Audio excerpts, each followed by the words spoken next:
Hi friends, welcome back my channel. இந்த வீடியோல இன்றைக்கு பிரான்ஸ்ல கொட்டின சினோவை பற்றி தான் பார்க்க போறோம்.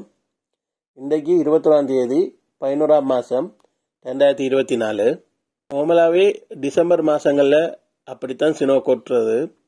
அதுவும் பிரான்ஸ்ல இப்போ 2-3 வருஷமா பெரிய அளவில் சினோ கொட்டேல. ஆனா இந்த முறை நவம்பர் மாசமே நிறைய சினோ கொட்டி இருக்கு. அந்த சினோ எவ்வளவு கொட்டி இருக்கு எப்படின்றது தான் இந்த வீடியோல பார்க்க போறோம். அப்படியே இந்த கொட்டுற சினோக்குள்ள நாங்க நடந்து போய் இந்த சினோக்கள் எவ்வளவு கொட்டி இருக்குன்றதை பார்ப்போம்.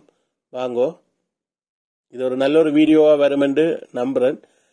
வீடியோவை பார்த்து உங்களுக்கு வீடியோ பிடிச்சிருந்தா மறக்காம எங்க சேனலை லைக் பண்ணுங்க, உங்களோட ஃப்ரெண்ட்ஸுக்கும் ஷேர் பண்ணுங்க. நீங்க கொடுக்குற ஒரு சப்போர்ட்ல தான் நாங்க எங்க சேனலை கொஞ்சம் கொஞ்சமா மேம்படுத்தலாம், அதாவது வளர்ச்சி பாதைக்கு கொண்டு போகலாம். அதுக்கு நீங்க எல்லாரும் எனக்கு சப்போர்ட் பண்ணுவீங்கன்னு நம்புறேன். முடிஞ்ச அளவுக்கு நீங்க பார்க்குற ஒவ்வொரு வீடியோவையும் லைக் பண்ணி ஷேர் பண்ணி எங்களுடைய சேனலையும் சப்ஸ்கிரைப் பண்ணுங்க.